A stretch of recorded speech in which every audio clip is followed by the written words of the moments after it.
The wind scraped across the desert like a knife over bone. Dust rolled in lazy spirals around the widow's cabin. What was once a home now stood like a carcass in the middle of God's forgotten land. Catherine Mallory stood at the edge of her porch, lantern in hand, watching the sun smother itself beneath the crimson hills. The only sounds were the creak of the dry wood beneath her boots and the distant yowls of coyotes sharpening their teeth on twilight. 3 months since her husband Jed had been shot in the chest outside McBride's store in Yuma. 3 months since she buried him with her own trembling hands beneath the cottonwood out back. The same hands now calloused and blackened from tending to cattle that wouldn't breed and crops that wouldn't grow. But this night, the wind felt different, smelled different, like sweat and horses, like danger. She turned to the supper table, half a plate of beans, dry cornbread, one loaded Spencer carbine resting on the windowsill. They were coming. It started with a rider spotted that morning, a long shadow cresting the ridge above the ranch with a glint of something sharp slung across his back. She'd raised her rifle, but he didn't fire, just stared, then disappeared. By mid-afternoon, the smoke from her chimney drew 2 more riders. By dusk, she knew the wolves had circled. They were Abenshaw's men, a gang of ex-Confederates turned road scum, once in league with Jed before things soured. They'd always hated Jed for how he'd spoken to Apaches like they were equals, even after losing a brother to a raiding party. Hated him more for not giving them a cut when he fenced arms through the border tribes. And now that he was gone, Kate figured they'd come to collect, with interest. She didn't sleep that night. Just stared out the window, thumb running circles over the bolt of her rifle, waiting for something. A shot, a shout, a horse's scream. What came was silence, then hooves. At first light, 5 of them rode up, filthy, sun-leathered bastards, with pistols slung low and grins carved like scars. Abenshaw led them, all silver buttons and rotgut breath, perched on a black gelding that foamed at the mouth. His beard was grey now, but those ice-pick eyes hadn't aged a day. "Well now," he drawled, tipping his hat, "if it ain't Widow Mallory. Heard Jed kicked the bucket. Shame, thought he was too ornery to die." Kate said nothing. Her rifle leaned against the wall just out of reach. Her heart drummed against her ribs like a trapped jackrabbit. "Now I'd hate to see a woman like you out here all alone," Shaw continued, glancing toward the barn. "This land, Jed never should have claimed it. Belongs to someone else now." Kate forced a swallow down her dry throat. "We paid for this land," Shaw grinned, showing yellow teeth. "You paid, but Jed died with a debt. You understand how that works?" She did, all too well. Behind Shaw, one of his men dismounted and walked toward the porch. Kate stepped back into the doorway. "You touch that latch, I'll shoot your hand clean off," she warned. The man paused, looked to Shaw. "Easy, Widow," Shaw said, hands up like a preacher. "No need for dramatics. Just want to have a talk, share a meal, maybe discuss a sale." Kate's voice was ice. "This land ain't for sale." Shaw's grin widened. "We'll see." They left by midday, but only after slashing the water barrel and gutting her last steer. A message. They'd be back. That night, Kate sat on the floor near the hearth, rifle across her lap, staring at the fire that flickered like a heartbeat. Every breath felt borrowed. She hadn't cried since Jed died, but now something cracked. One sob escaped, sharp and raw, before she bit it down like a bullet. Then came a sound outside. Not horses, not boots. A whisper like wind against stone. She moved to the window, heart thundering. Moonlight spilled silver across the scrubland. The wind had died. Even the coyotes were silent. Then she saw him, standing just past the fence post, still as a statue, long black hair tied behind him, a rifle slung across his back, and a knife sheathed at his waist. His eyes caught the moonlight like obsidian mirrors. Kate's breath caught. An Apache. He raised a hand slowly, not threatening but deliberate, a gesture she'd seen her husband make once, years ago, when trading with a Chiricahua near Fort Bowie, a gesture of peace. Kate hesitated, fingers clenched tight around her rifle. The Apache didn't move, and then from behind the barn came shouting. English, laughter, bootsteps. The outlaws were back. Without thinking, Kate threw open the door. The Apache was gone. A crash came from behind, the back window. She spun just as a man burst through, grinning wide, blade drawn. Kate fired. The blast echoed across the valley. Smoke filled the room as the man collapsed against the table, flipping it as he fell. Screams erupted outside. Abenshaw shouting orders. More boots. They were coming fast. Kate backed toward the door, heart in her throat, when a dark blur slammed into the side wall and knocked a man clear off his feet. It was him, the Apache warrior. He moved like lightning, silent and deadly. His tomahawk arced once through the air and landed in another man's shoulder. Then a rifle cracked, not Kate's, and a third outlaw spun and fell. Kate stood frozen as the warrior stepped between her and the door. He glanced over his shoulder once, locking eyes with her. Then, with surprising softness, extended his hand. "Come," he said. His voice was low, rough, but steady. Kate looked past him to the chaos outside. Flames were licking at the barn. Shaw's voice was rising in rage. She hesitated for half a breath, then took his hand, and they ran. The desert swallowed them whole. Kate's breath came in ragged bursts as her boots pounded the cracked earth, dress hiked high to her knees. The Apache's grip on her wrist was firm, not cruel, guiding her through the chaparral like he'd known every rock and shadow since birth. Behind them, the orange glow of her barn lit up the night sky like a funeral pyre. Shaw's voice still echoed, barking orders lost to the wind. By the time they reached the dry arroyo, Kate's lungs were ablaze. They stopped beneath the broken ribs of an old cottonwood tree. The Apache scanned the horizon with narrowed eyes, crouching low, ears twitching to every rustle of brush. Kate collapsed to her knees, coughing hard. You knew they were coming." He didn't answer at first, just listened, watching the rise of the hills to the west. Then finally, he spoke. "I saw them 2 days ago, scouting. Smelled like whiskey and death." She looked up at him through the dark. "Why follow them? Why help me?" The Apache turned his face toward the moon. "I owed a debt." Kate blinked. "To Jed?" He nodded once, slow. "Your husband spared my brother 4 winters ago, south of the Gila. Could have shot him. Did not." She remembered the story, barely. Jed had mentioned a standoff with an Apache boy, maybe 17. Said he was wounded and trying to drag a deer carcass across the river. Jed let him go. Said the boy reminded him of their son, dead of fever back in Kansas. Now that kindness had come back to knock on her door holding a tomahawk, the Apache stood, adjusting the leather strap across his chest. "They will hunt us." Kate followed his gaze. "Where can we go?" He paused, considering. "To the Chiricahua lands, North Mountains." "That's Apache territory."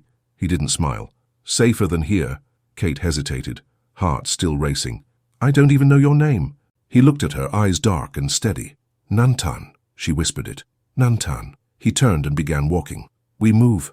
Before dawn." They traveled under the shroud of night, through gullies and over ridges, keeping low. Nantan led with the grace of a coyote, vanishing into the rocks ahead and reappearing like smoke. Kate followed, stiff-legged and aching, her nerves pulled taut as a wire. Each step farther from her home felt like the edge of a cliff, but something deeper, instinct or desperation, kept her close behind him. At sunrise, they reached a narrow canyon riddled with old petroglyphs carved into stone. Here, Nantan allowed them to rest.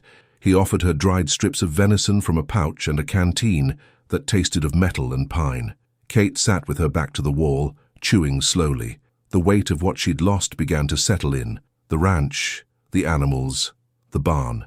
Her wedding dress still hung in the closet back home. She'd never see it again. Nantan sat cross-legged a few feet away, sharpening his knife with a flat stone.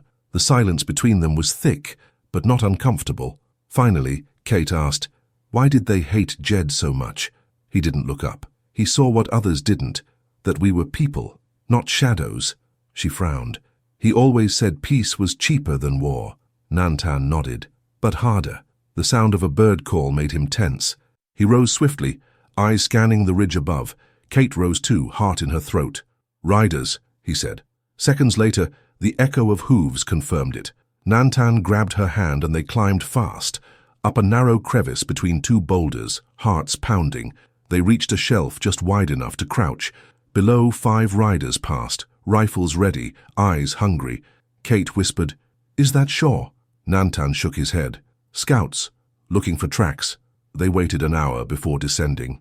The sun had crept higher now, beating down with relentless fury. Their shadows grew long behind them as they moved on. By dusk, they reached a dry spring and paused. Kate bent down, cupping a handful of warm water pooled in a rock basin. Her reflection stared back, smeared with dust, eyes red and sunken.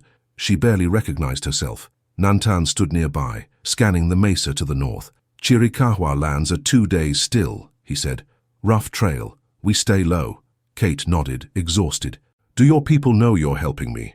He was quiet. Some will understand, others not. And you? He met her eyes. I don't forget debts. Or mercy. For a long moment they just stood there, two souls from opposite worlds, bound by something that didn't need language. Suddenly the distant crack of a rifle split the silence. Kate dropped instinctively. Nantan was already moving, pulling her behind a rock. Another shot rang out, closer. They've found us, Kate hissed. Nantan cursed in Apache and pulled her into a narrow ravine. Go, now. They ran again, this time toward the fire-orange horizon.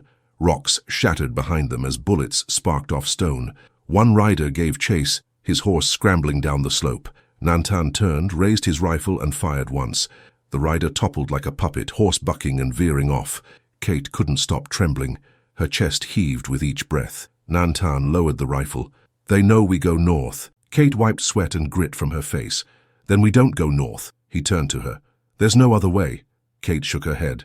Not unless we throw them off. She looked around, toward the south, toward the ruins of an old mine she remembered Jed pointing out once. Let's go where they won't follow, she said. Into the ghostlands. Nantan's jaw tightened. Many die there. She gripped the rifle tighter. Then maybe they will too. The land to the south was a different kind of dead, where the desert before had been cruel but familiar. Grizzled with mesquite, dry grass, and long-hardened wagon trails, the ghostlands were twisted, gutted by fire and greed. The hills were riddled with the carcasses of abandoned mining shafts, rusted ore carts, and skeletons of once hopeful dreams. Even the wind moved slower here, like it too had given up. They arrived at dusk, their shadows crawling ahead of them like hungry things. Nantan paused on a ridge above a broken ravine, filled with shattered timbers and half-collapsed tunnels. The setting sun bled across the landscape, casting everything in blood and ash. Kate looked down at what had once been copper flats, now nothing more than a graveyard of ambition. Her husband had warned her never to come here, said it was cursed, more by man than spirit. We'll lose the trail here, she said. Nantan nodded. Yes, and maybe ourselves. They made camp beneath a rock overhang. Kate used her last match to light a small fire shielded by stones. Nantan skinned a jackrabbit with mechanical efficiency, roasted it without speaking. The silence between them stretched taut. Kate finally broke it. Did you ever kill men like Shaw before? He looked up. Yes. White men? Yes. She didn't ask if they deserved it. She already knew the answer. Out here, justice was dealt by the hand that reached fastest. She leaned forward. When this is over, tell what happens to me. Nantan stared into the flames. You go. Back to your people. Kate scoffed. What people? The same ones who turned their backs when the outlaws came? Who whispered about Jed trading with your kind? They'll say I ran off with a savage. He looked at her then, really looked. You stayed, fought, took my hand. Kate's voice was quiet. Didn't seem like I had much choice. Nantan's gaze didn't waver. Still, you took it. That night, sleep came in fits. The mine groaned with the breath of old bones. Every shifting rock or distant cry sent Kate's heart into her throat. Nantan didn't sleep at all. At one point, she stirred and found him kneeling at the edge of the bluff, eyes fixed on the stars. She watched him for a long while, his silhouette outlined by the glow of dying embers. He was carved from silence, like a stone the desert hadn't yet worn down. At dawn, they moved again, deeper into the flats. They passed through shafts still stinking of mercury, and the graves of men who died digging for promises that never came true. It wasn't long before they found signs, tracks, fresh, too many. They followed us, Nantan said, split into groups. Kate's heart sank. How many? More than we can outrun. He turned and scanned the cliffs. His eyes landed on a narrow chute of rock barely wide enough for a man on foot. We draw them in. Then we hold. Kate blinked. You want to fight them here? Nantan nodded. They won't expect it. Not here. She stared at him. That's suicide. His reply was simple. So is running. They prepared quickly. Kate took position on an overlook with her Spencer rifle. Nantan placed deadfall traps near the mine shaft, loose rocks, spiked brush, anything to slow their pursuers. When the sun climbed overhead, the first riders appeared on the ridge, Abin Shaw among them. Kate's breath caught as she watched him through the scope. He looked smaller now, but no less cruel. The kind of man who thrived on suffering and built his name on fear. Shaw raised a spyglass and scanned the canyon, then pointed. They were coming. Kate fired the first shot, clean through the shoulder of the lead rider. He screamed, rearing back as the others scattered. Nantan sprang from the rocks, hurling a stone down onto another rider, knocking him off his horse. Then all hell broke loose. Bullets tore through the canyon walls, dust erupted around them. Kate reloaded, breath heaving. A rider charged the bluff. She shot him point blank before he could draw. Nantan moved like a shadow, striking and vanishing, rifle cracking, blade flashing. Then Kate saw Shaw, circling wide, heading toward the ridge behind them. "He's flanking!" she yelled. Nantan looked up just in time to see Shaw's figure rise with a shotgun aimed at Kate. He dove. The blast roared. Kate fell backward, the world spinning. But it wasn't her blood. Nantan grunted, staggered. The shot had hit him in the side. Kate screamed, raised her rifle, and fired once, twice, until Shaw dropped his gun and rolled down the hill, groaning. She scrambled to Nantan's side, hands shaking. "Stay with me," she cried, pressing her scarf to his wound. He winced, gripping her hand. "It's not deep. You're bleeding bad." He looked up, eyes glassy. "Don't let them take you." Kate scanned the ridge. The remaining outlaws had scattered, spooked by the ambush, the traps, and the fury of two people who had nothing left to lose. The canyon was still again. She leaned over him, hands soaked red. "You saved me." He smiled faintly. "Debt paid." Kate shook her head, tears blurring her vision. "No, not yet." The wind shifted that night, carrying with it the scent of blood and dust. Kate sat beside the fire, her scarf stained crimson, eyes fixed on the man who had nearly died to save her.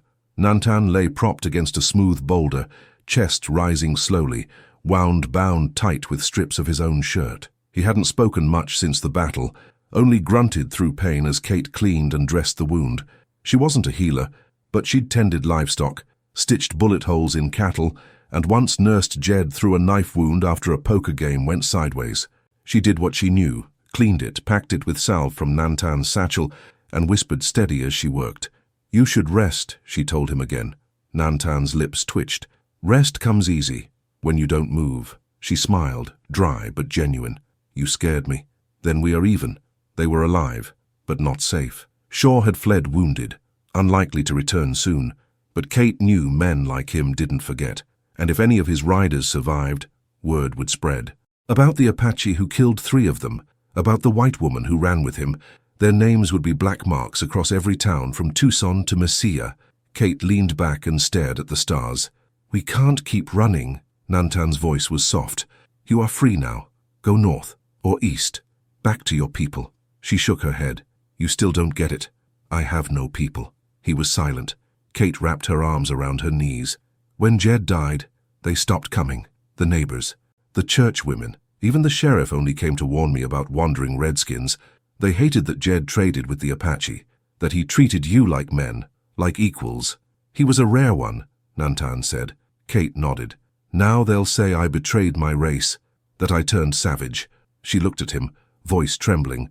"I'm more afraid of them than I am of you." He didn't flinch, just studied her with eyes that had seen both mercy and massacre. "The Chiricahua will not welcome you." Kate smirked. "Sounds familiar." Nantan exhaled slowly. "There is one elder, my aunt. She remembers your husband. She may speak for you." "Will she speak for you?" He didn't answer. The next morning, Nantan insisted they move. Despite his wound, he walked with quiet resolve, leaning only slightly on a makeshift cane Kate carved from mesquite.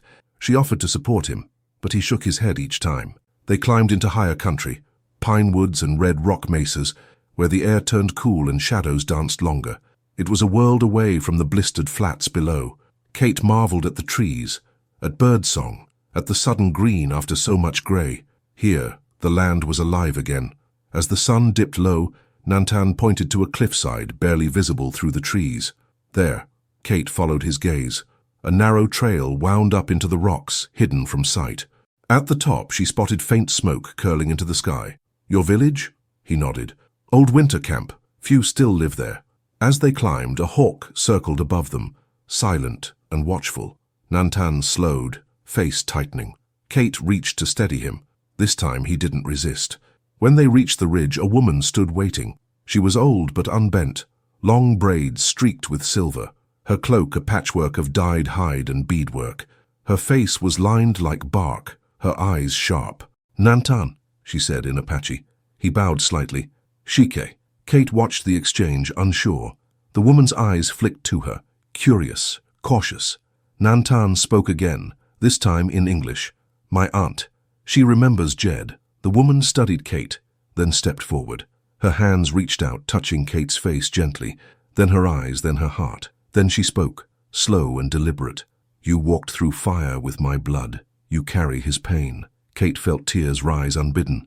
The elder turned back to Nantan. You brought her here, you give her place, then she is ours, but the council will judge. Nantan nodded. The woman motioned them toward the village, a small cluster of shelters built into the stone, blending like shadows. Children peeked from doorways. A dog barked once, then vanished. The air was filled with the scent of cedar smoke and roasted corn. Inside a low shelter, Nantan collapsed onto a woven mat. The elder brought herbs and a heated stone, pressing it to his wound. Kate sat nearby, arms around her legs, watching. That night, no one spoke to her directly, but no one turned her away either. That alone was mercy. The following day, Nantan summoned Kate to the fire circle. She found him sitting upright, stronger now. Around him sat 5 others, elders and hunters, all marked by time and sun. The council. Nantan stood. She came because I asked. She fought beside me, saved me. Her husband once spared my brother. That debt passed to me, I have paid it, but more has been born in its place. Kate stood straighter, though her heart thundered. I have nothing left.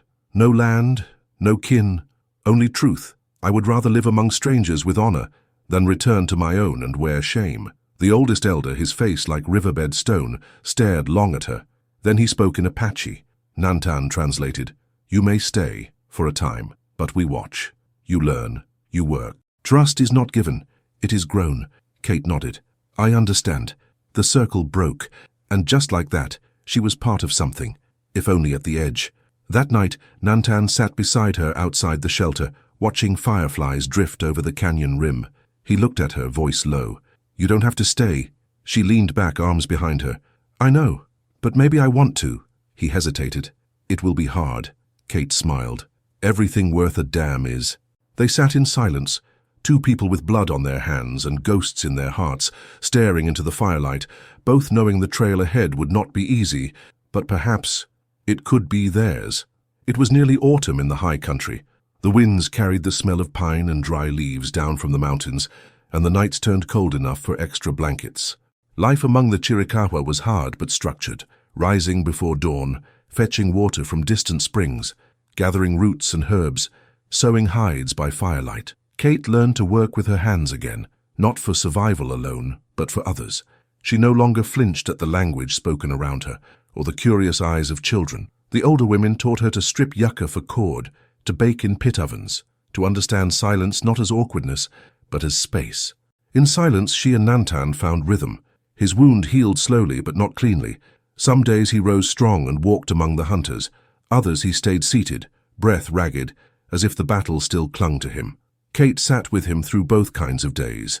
One crisp morning, as they prepared for a hunt, the elder woman, Nantan's aunt, approached Kate and handed her a small bundle of woven hide. Inside lay a single eagle feather, dark and sharp, bound in red thread. Kate stared at it, confused. The woman touched Kate's shoulder and spoke softly. Not Apache, but one who walks beside. It was not a welcome. It was recognition. The peace lasted 6 weeks. Then came smoke. A hunting party returned with grave news. White riders had been seen south of the range, not army. Worse, Shaw's men. Fewer now, but desperate. They'd burned a homestead along the San Pedro, stolen horses from a traveling peddler. Kate felt her stomach knot when she heard the name.